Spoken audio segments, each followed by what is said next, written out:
Rebonjour tout le monde et bienvenue dans cette petite vidéo bonus sur la vidéo d'Aladin. Alors c'est une vidéo bonus qui est totalement improvisée en fait. J'ai rien préparé de très spécial à part mes connaissances sur la théorie. Je vais juste vous expliquer très brièvement et très simplement en quoi ça consiste.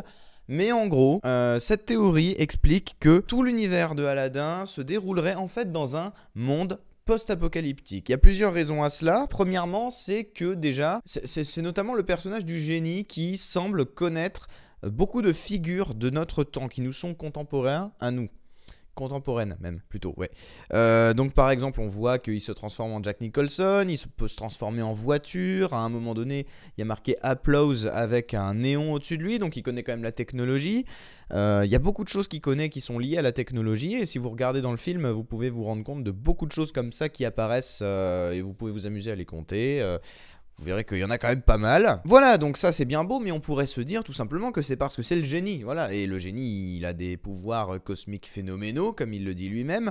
Et du coup, peut-être que c'est simplement parce qu'il peut voir le futur. Et du coup, ça prouve rien, a priori. Sauf qu'il y a quelques petits éléments qui sont quand même un peu louches, un peu bizarres. À commencer par le fait que Jafar connaît aussi certains objets qui ne sont pas censés exister à l'époque où se déroule Aladin. Si ça ne se passe pas dans un univers futuriste, eh ben dans ce cas, certains objets ne sont pas censés avoir existé. Et or, Jafar connaît certains objets, comme notamment, à un moment donné, quand il change Abu en petit jouet avec des cymbales. Voilà, cet objet n'est pas censé exister. Donc comment se fait-il que Jafar connaisse cet objet? Autre chose de très intéressant, c'est que quand à un moment donné, le génie se transforme en lampe pour se mettre au-dessus de la tête de Aladin, tout simplement, pour je ne sais plus quelle raison d'ailleurs, c'est l'objet d'un gag qui m'est sorti de la tête, mais on voit que Aladin, clic, éteint la lampe. Donc ça veut dire que Aladin sait ce que c'est et sait comment ça fonctionne. C'est bizarre, c'est très étrange ça. Alors comment se fait-il que Aladin sache comment fonctionne une lampe? La seule raison qui pourrait expliquer que Aladin sache comment fonctionne une lampe, eh bien, c'est tout simplement parce que Aladin se déroule dans un univers post-apocalyptique. Et alors pourquoi un monde post-apocalyptique dans ce cas-là, et pourquoi pas juste le futur? Eh bien tout simplement parce que beaucoup de choses ont disparu entre-temps. C'est-à-dire qu'il y a beaucoup d'objets technologiques qui ont disparu. Autre élément qui est important et qui est intéressant pour confirmer, enfin, en tout cas pour appuyer cette théorie, c'est le fait que dans le jeu vidéo, on voit apparaître à un moment donné dans le désert un panneau stop. Et alors ça, c'est très étrange, encore une fois. Comment se fait-il que dans le passé, une époque qui est censée ne pas connaître les voitures, comment se fait-il qu'on voie un panneau stop comme ça dans le désert? Voilà, peut-être que tout simplement, encore une fois, la seule explication plausible, c'est que ça se passe dans le futur et non pas dans le passé. Et encore une fois, toujours dans le même jeu, à un moment donné, sur une des grottes, sur une des parois, on voit apparaître en fait une bombe atomique qui est gravée à l'intérieur de la pierre.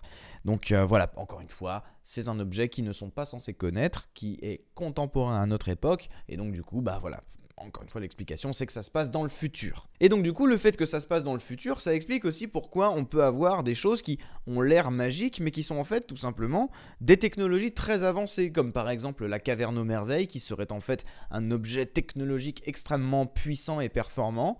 Le tapis volant aussi, qui ne serait pas magique, mais qui serait un outil de technologie très avancé, qui fait que c'est un tapis qui vole, quoi, et qui aurait remplacé peut-être les voitures, les véhicules. Voilà, il y a plein de petits indices comme ça, donc je sais pas si j'ai été très clair, mais c'était juste une petite vidéo pour vous expliquer très rapidement pourquoi est-ce que certaines personnes ont trouvé que cet univers collerait plutôt bien avec un univers post-apocalyptique. Donc j'espère que cette vidéo vous aura un petit peu éclairé si vous ne connaissiez pas cette théorie. Sinon, dans ce cas, je vous mets quelques liens sources dans le descriptif de la vidéo qui pourront peut-être vous éclairer davantage. Il y aura sûrement des arguments que je n'aurais pas cités dans cette vidéo-là, parce que là, c'est une vidéo bonus que je tourne de manière totalement improvisée. C'est vraiment juste pour expliquer brièvement et à peu près en quoi consiste cette théorie. C'est du bonus, voilà. Donc elle est en non répertorié, cette vidéo. Vous ne pouvez pas la trouver facilement. Le seul moyen de la trouver, c'est de connaître le lien qui était dans le descriptif de la vidéo d'avant. Voilà. J'espère que le nouvel épisode de la théorie qui explique tout vous aura plu. En attendant, vous pouvez la partager si ça vous a plu, si vous avez aimé. N'hésitez pas, encore une fois, à me dire quels sont vos dessins animés préférés dans les commentaires de la vidéo qui explique tout. Allez, je vous dis à très bientôt, les copains. C'était XionXS. À la prochaine. Ciao.